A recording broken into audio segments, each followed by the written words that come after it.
வணக்கம். நான் உங்கள் அபிமான யோகாம்பாள் சுந்தர். இன்னைக்கு மாலை பட்ச வரிசையில் என்ன பார்க்க போகிறோம் அப்படின்னு சொல்லி கேட்டீங்கன்னா, ரொம்ப இன்ட்ரெஸ்டிங்கானது தான். டெய்லி இன்ட்ரெஸ்டிங் இல்லையாங்கிறா, டெய்லியே இன்ட்ரெஸ்டிங்காக தான் இருந்தது. பட் இன்னைக்கு கொஞ்சம் அடிஷ்னல் இன்ட்ரெஸ்ட் என்னன்னு கேட்டீங்கன்னா, சீரக குழம்புன்னு ஒன்று உண்டு. அந்த குழம்பு பண்ண போகிறோம். பரங்கிக்காய் போட்டு சீரக குழம்பு. மாங்காய் ரசம். மாங்காவை நல்லா வேக விட்டு மசிச்சு மிக்சியில் போட்டு மசிச்சு எடுத்து வச்சுக்குவோம்.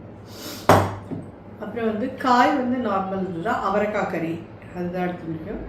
சாயங்கால பலகாரத்துக்கு பாம்பே சட்னி அண்ட் பூரி, இது ரெண்டுமா சாயங்கால பலகாரத்துக்கு எடுத்துருக்கோம். செவ்வாய், ஏன்னா பூரி பிடிக்காதவாளே இருக்க மாட்டா. இந்த 13 நாள் என்னைக்காவது ஒரு நாள் பூரி இல்லைன்னா அப்புறம் யோகாம்பாள் எல்லாரும் வெறுத்துருவேன். எப்போ பாரு தோசை உப்புமாவே கொடுத்துருக்காங்க அப்படின்ட்டு. அதனால் பூரியும் பாம்பே சட்னியும் எடுத்துருக்கோம். ஸ்டெப் பை ஸ்டெப் எப்படி பண்ணுறதுன்னு பார்க்கலாம்.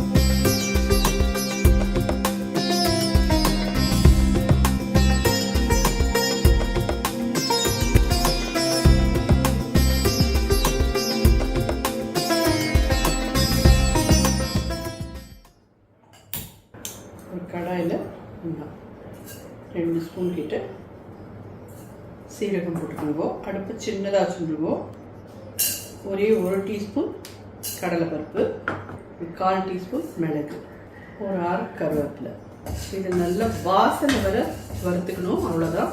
கலர் மாறிடக்கூடாது. ஏன்னா உங்களுக்கு சீரகம் கலர் மாறிடுச்சுன்னா குழம்பு கசந்து போயிடும். அதனால் இது வாசனை வர வறுத்துக்கிட்டு இதை பவுடர் பண்ணிடலாம். பவுடர் பண்ணிவிட்டு குழம்புல போட்டோன்னா இது நம்ம நிஜமாலுமே சொல்லணும்னா ரொம்ப உடம்பு இதுக்கெல்லாம் ரொம்ப நல்லது. வயிற்றுக்கு ரொம்ப ரொம்ப நல்லது. நல்ல பசியை தூண்டக்கூடியது. அதே சமயம் ரொம்ப களைப்பாக இருக்குன்னா இந்த குழம்பு பண்ணி சாப்பிட்டேன்னா ரொம்ப நல்லாயிருக்கும். ஹெவியாக இருக்குது, முத நாள் ஏதோ சாப்பிட்டுட்டு வந்திருக்கேன், அடுத்த நாளைக்கு ஏதாவது லைட்டாக சாப்பிட்டா போகிறோம் அப்படின்னு நினைக்கிற அன்றைக்கெல்லாம் இந்த மாதிரி சீரக குழம்பு வச்சு சாப்பிடுங்க. நெக்ஸ்ட் டே உங்களுக்கு அவ்வளோ இதுவாக இருக்கும், ரிஃப்ரெஷிங்காக இருக்கும். நார்மலாக இருக்கிறச்சேயே நீங்கள் இந்த மாதிரி மழை நாள் குளிர் நாள்லாம் இந்த மாதிரி சீரக குழம்பு பண்ணி சாப்பிடலாம். ரொம்ப டிஃப்ரெண்ட்டான ஒரு குழம்பு. அடுப்பு நிச்சயமாக பெருசாக்கின்றாதோ, ஏன்னா இது கருகி போச்சுன்னா நல்லா இருக்காது. சின்னதாகவே வச்சுட்டு ஒரு 5 மினிட்ஸ்க்குள்ளே வாசனை வந்துடும் உங்களுக்கு. இந்தமாரி கடலைப்பருப்பு உங்களுக்கு ரொம்ப போட வேண்டாம். ஜஸ்ட் ஒரு 1 டீஸ்பூன் இல்லை 3/4 டீஸ்பூன் போட்டேன்னாலே போதும். பார்த்தீங்கன்னா இது நல்லா ஜோராக வாசனை வந்து இந்த லெவல் போடும். இதை நல்லா மிக்சியில் போட்டு பொடி பண்ணின்னு வரலாம். ஸோ இதே கடாயிலேயே குழம்பு வைக்கலாம். நல்லெண்ணெய்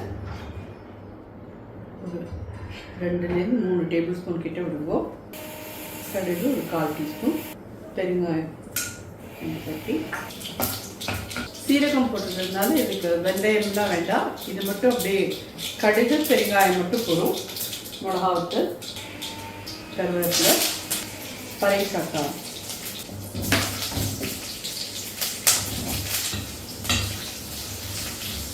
மஞ்சள் பொடி 1/4 ஸ்பூன்,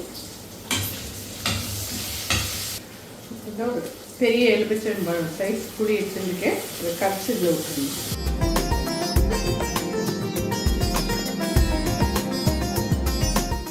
நல்லா 2-2.5 கப் கிட்ட தண்ணி விட்டு கரைச்சி விட்டுருவோம். 3 கப்பே வேணாலும் விடலாம்.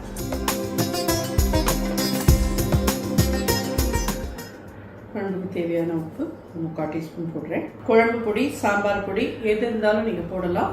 நம்ம யோகாம்பாள் குழம்பு பொடி போடுறோம். 2 ஸ்பூன் கிட்டே போட்டிருக்கேன். ஸோ இது நல்லா கொதிக்கட்டும். நம்ம பொடி பண்ணிட்டு வறுத்துருக்கோம் இல்லையா, ஜீரகம், கடலைப்பருப்பு, 2 மிளகு, ஒரு 6 கருவேப்பிலை, அதையும் இதில் போட்டு நல்லா கொதிக்க விட்டு இறக்கினோம்னாலே ஜோரான ஜீரக குழம்பு தயார். இது கொஞ்சம் கெட்டியாகிறதுக்கு ஒரு 10 மினிட்ஸ் ஆகும். அவ்வளோதான். 10 நிமிஷத்தில் இது தயாராகிடும். ரொம்ப நல்லாயிருக்கும் இந்த குழம்பு. முன்னாடியே கூட நம்ம பண்ணியிருக்கோம் சீரக குழம்பு. பட் இந்த காம்போ மீலில் உங்களுக்கு வேணுமேன்றதுக்கப்புறம் இன்றைக்கி இந்த குழம்பு எடுத்துருக்கோம். இந்த சீரகம் இதெல்லாம் வறுத்தோம் இல்லையா, வறுத்ததெல்லாம் இது. இதை நீங்கள் பவுடராகவும் போடலாம். நாங்கள் அரைக்கிறதே கொஞ்சம் தண்ணி பட்டுட்டு அதனால தண்ணி விட்டே அரைச்சிட்டோம். நீங்கள் பவுடராகவும் பண்ணி இதை போடலாம் அப்படி. ஸோ இது நல்லா கொதிச்சு கெட்டியாகட்டும் பார்க்கலாம். இதில் ஒரு சின்ன பீஸ் வெல்லம் போடணும். அதோட கூட முடிஞ்சிடுது. இந்த குழம்பே எவ்வளோதான், ரொம்ப சீக்கிரம் 10 மினிட்ஸ்க்குள்ளே இது ரெடி ஆகிடும். ஸோ இதில் ஒரு 1/2 டீஸ்பூன்லேருந்து 3/4 டீஸ்பூன் வெல்லைப்பொடி போட்டுருணும். இது நல்லா அப்படியே கொதிச்சு கெட்டியாச்சுன்னா குழம்பு தயார்.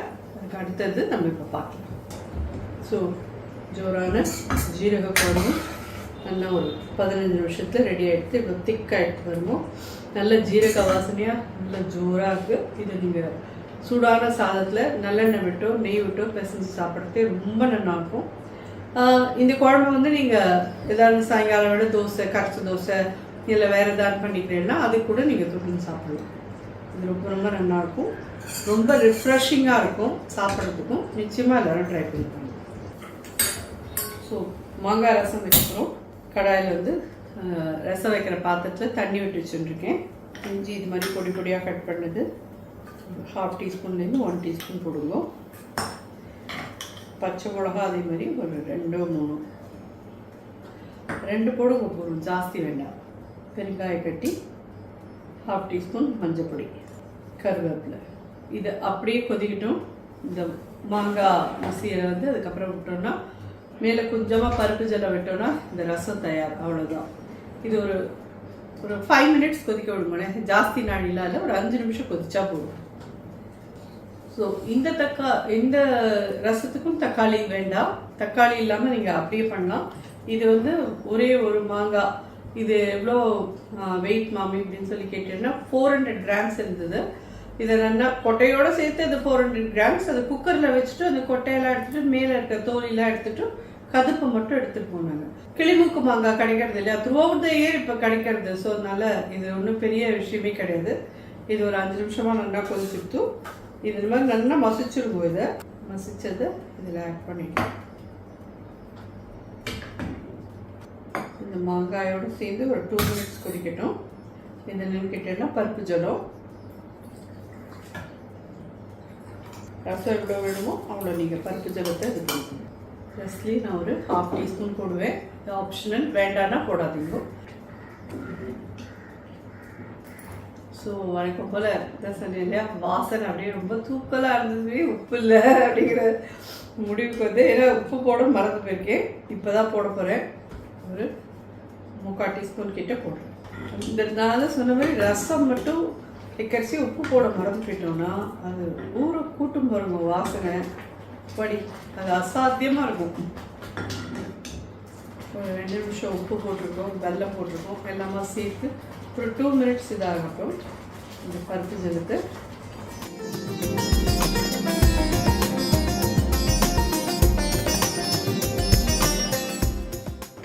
ரசம் பார்க்கறதுக்கே உங்களுக்கு ரொம்ப நல்லா இருக்கும். மாங்காய் ரசம் ரொம்ப ரொம்ப ரொம்ப டேஸ்டியாக இருக்கும். கண்டிப்பாக நிறைய பேர் பண்ணிட்டு இருப்பேன், இன்னும் புதுசாக சொல்லலை. இருந்தாலும் என்னுடைய ஸ்டைலில் ஒரு காம்போவில் ஒரு மாங்காய் ரசம் நிறைய தடவை பண்ணி போட்டிருக்கேன். நானும் இல்லைன்னு சொல்லலை, ரிப்பீட்டடாக நிறையா காம்போ இல்லை. அதுவும் இந்த மாதிரி மாலைப்பக்ஷ காம்போ எடுத்துருந்தேன்னா அதில் ஒரு மாங்காய் ரசம் கண்டிப்பாக பண்ணியிருக்கேன். ரொம்ப குவிக்காக மாங்காய் மட்டும் நீங்கள் பருப்பெல்லாம் வேக வைக்கிறச்சே வச்சுட்டேன்னு வச்சுக்கோங்க, குவிக்காக ஆகிடும் இந்த ரசம். ஹார்ட்லி 5 to 7 மினிட்ஸில் ரசம் ரெடி ஆகிடும்.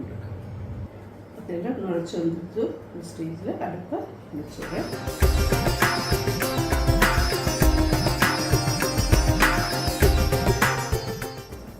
1/4 ஸ்பூன் கடுகு. இதுக்கு மிளகு ஜீரக பொடி நீங்கள் தாளிக்கணும். ஏன்னா நம்ம பச்சை மிளகா இஞ்சி மட்டும்தான் போட்டிருக்கோம், வேறு எந்த இதுவும் போடலை இல்லை. ஸோ இதுக்கு மிளகு ஜீரக பொடி மேலே தாளிச்சு கொட்டினேன்னா ரொம்ப ரொம்ப நல்லாயிருக்கும். கடுகு வச்சுட்டு 1/2 டீஸ்பூன் கிட்ட மிளகு ஜீரக பொடி, ஒரு சின்ன பிஞ்ச் பெருங்காயம்.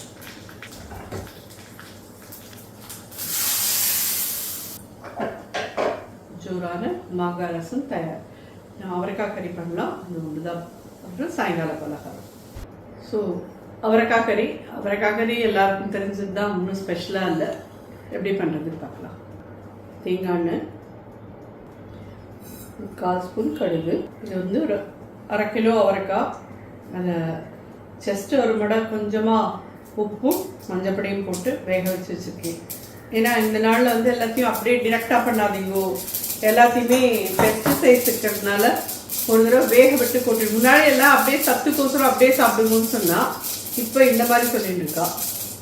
3 மிளகாய், உளுத்தம்பருப்பு ஒரு 1/2 டீஸ்பூன், வெங்காயம் ஒரு சின்ன பிஞ்சு. முன்னாடி எல்லாரும் சத்தெல்லாம் போயிடும் காயில், அதனால அப்படியே மூடி வச்சு வேக விட்டு அப்படியே சாப்பிட்டுருந்தோம்னா. இப்போ வந்து எல்லாத்துலேயும் பெஸ்டிசைட்ஸ் இருக்குது, அதனால வேக விட்டு கொட்டி பழைய நாளில் பண்ணது தான் கரெக்டான வழி, அதே மாதிரியே பண்ணுவோம் அப்படிங்களா. எல்லாம் ஒன்று ஒரு தடவை ஒரு மாதிரி மாறுறதுனால யார் எப்படி சொல்கிறாலோ அப்படி கேட்டுன்னு போயிடுறது பெட்டர். எது நமக்கு சௌகரியம், எது நம்மளுடைய இதுக்கு நல்லதுன்னு படுறதோ அப்படியே நம்ம எடுத்துன்னு போயிடலாம். இதில் ஆட் பண்ணுறேன். ஸோ வடிகட்டி கொட்டினதுனால உப்பு கொஞ்சம் கம்மியாக இருக்கும், இதில் ஒரு சின்ன பிஞ்ச் உப்பு போடும். இதில் அதே மாதிரி இந்த மாதிரி வதக்கட்டு காரப்பொடி போட்டு பண்ணிக்கிறேன்னாலும் நல்லா காரப்பொடி போட்டு வதக்கிடுங்க, நல்லா இருக்கும். சில பேருக்கு சப்புன்னு பிடிக்காது, அவரைக்கால சப்புன்னு இருக்கும் அப்படின்னு சாப்பிட மாட்டா. அதுக்கு நீங்கள் காரப்பொடி போட்டு வதக்கிட்டு அதுக்கப்புறமா மேலே தேங்காய் போட்டீங்கன்னா ரொம்ப ஜோராக இருக்கும்.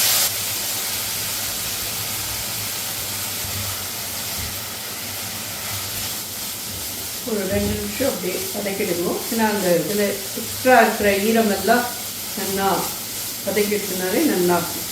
ஜோரான அவரைக்காய் கறி தயாராகிடுது. நம்ம இப்போ சாயங்காலத்துக்கு படிக்கிற பலகாரம் பூரிக்கு மாவு பிசைஞ்சிட்டு அதுக்கப்புறமா வந்து பாம்பே சட்னி பண்ணிவிட்டு பூரி இட்டோன்னா இன்னையோட இது முடிஞ்சுது. இந்த இதுவும் எல்லாருக்குமே பிடிச்சிருக்கும்னு நினைக்கிறேன். எல்லாமே இன்றைக்கி தெரிஞ்சது தான், ஒன்றும் புதுசாக எதுவும் இல்லை. ஜீரக குழம்பு கொஞ்சம் சில பேருக்கு தெரியாது, புதுசான ஒரு குழம்பாக இருக்கணும். அப்படி அடுத்து அனுப்பிச்சிட்டு காய் தயாராக.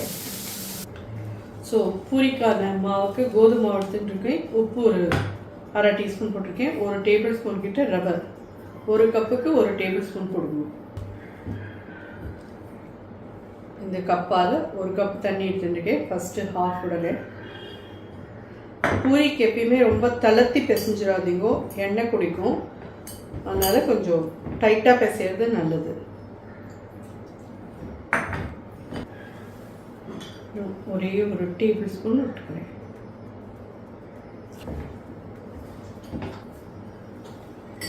காஞ்சி போகாமல் இருக்கிறதுக்கு மேலே 1 ஸ்பூன் எண்ணெய் விட்டுருணும். நல்லா டைட்டாக பிசைஞ்சிருக்கும், நல்லா ஊறட்டும். இந்த மாதிரி ஒரு பாத்திரத்தில் 1 கப்பு கடலை மாவு எடுத்துக்கோங்க.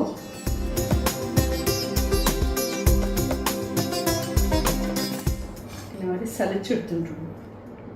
எந்த கப்பால் மாவு எடுத்துட்டாலும் அந்த கப்பால் 4 கப் கிட்ட தண்ணி விட்டுருவோம்.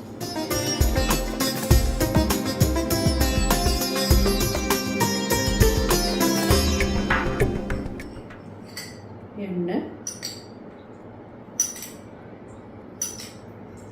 4 ஸ்பூன், கடுகு ஒரு 1/4 ஸ்பூன், ஜீரகம் ஒரு 1/4 ஸ்பூன்,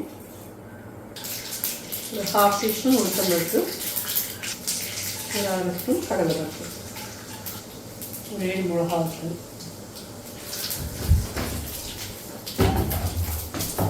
பெருங்காயம் ஒரு 1/2 டீஸ்பூன், தக்காளி 1, இஞ்சி 1/2 டீஸ்பூன், பச்சை மிளகா ஒரு 2 3, கருவேப்பிலை ஒரு 6,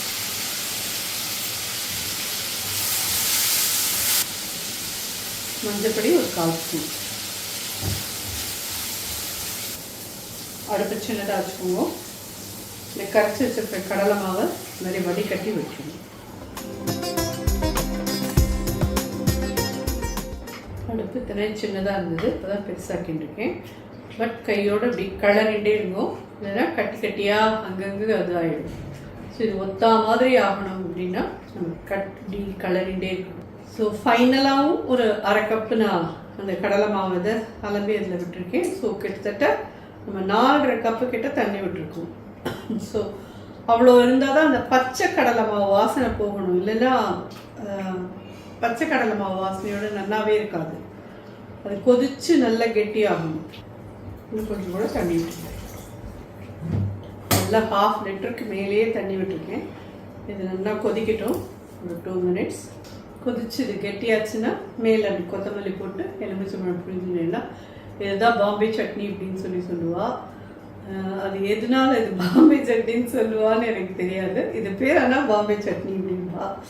நான் சொன்ன மாதிரி அந்த நாளில் வந்து கடலை மாவு, கடலைப்பருப்பு, துவரம் பருப்பு இதெல்லாம் அந்த பக்கம்தான் கிடைக்கும். ஸோ அவள் தான் இந்த மாதிரிலாம் ஏதாவது பண்ணியிருப்பா. ஸோ அந்த பக்கத்தில் காசிக்கெல்லாம் போயிட்டு வந்தவா எல்லோரும் இது மாதிரி ஏதாவது பார்த்துட்டு அதுக்கு பேர் வந்து பாம்பே சட்னி அப்படின்னு வச்சுருப்பாளாக்கும். ஆனால் இதில் வந்து நிறைய வேரியேஷன் கொடுக்குற மாதிரி இதனால் இதில் வெங்காயம் அதெல்லாம் போடுறவாள்லாம் வந்துட்டா. இன்ஃபேக்ட் இதில் பார்க்க போனேன்னா எங்கள் பாட்டிலாம் பண்ணுறச்சு இதில் தக்காளி கூட போட மாட்டாள்.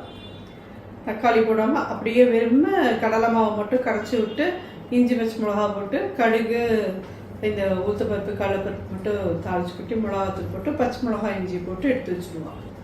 ஃபியூ மினிட்ஸ் கொதிக்கட்டும் பார்க்கலாம். ஜோராக தயாராகிடுது.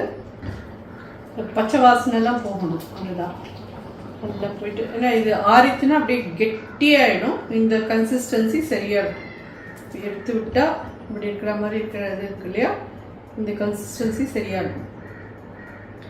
இதில் வந்து பழைய நாளில் இது மட்டும்தான் பண்ணுவாள், தக்காளிலாம் போட மாட்டாள். இப்போ நிறைய பேர் நிறைய விதமாக டிஃப்ரெண்ட்டாக பண்ணுறா. இதுலேயே பொட்டேட்டோ போட்டுக்கிறா, இதுலேயே ஆனியன் போடுறா, இதுலேயே டொமேட்டோ எல்லாமே போட்டு அது ஒரு மாதிரி சப்ஜி மாதிரி பண்ணுறா. ஸோ அது இன்னொரு வெர்ஷன். இந்த மாதிரி பாம்பே சட்னி இது ஆப்டாக இருக்கும் இந்த மாலைபக்ஷ இதுக்கு. தக்காளி வேண்டானா நீங்களும் தக்காளி எடுத்துகிட்டு பாக்கி எல்லாம் மட்டும் போட்டுட்டு பண்ணணும். கொத்தமல்லி, பெரிய எலுமிச்சம்பழமா இருக்கு, ஒரே ஒரு மூடி வச்சுக்கணும்.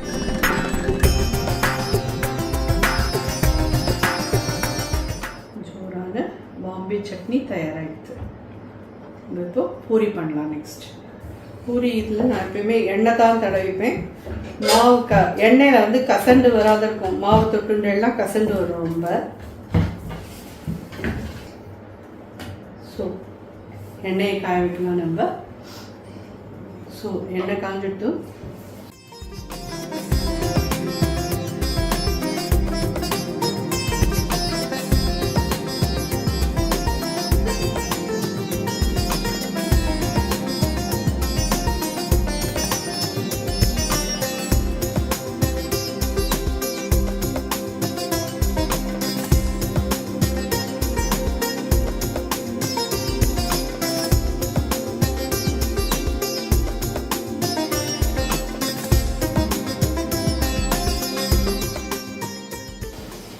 ஜோராக ரெடி ஆகிடுது.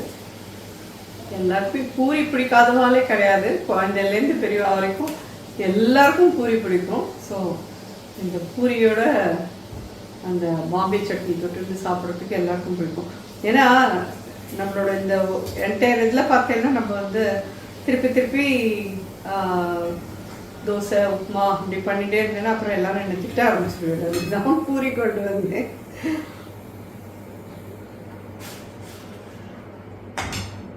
ஜோராக பூரி பிடிச்சி சுட எல்லோரும் பாம்பே சட்னியோட சாப்பிடும்போது நிச்சயமாக எல்லோரும் எல்லாத்தையும் ட்ரை பண்ணி பார்த்துட்டு எப்படி இருந்தது ஃபீட்பேக் சொல்லுங்கள். நன்றி, வணக்கம்.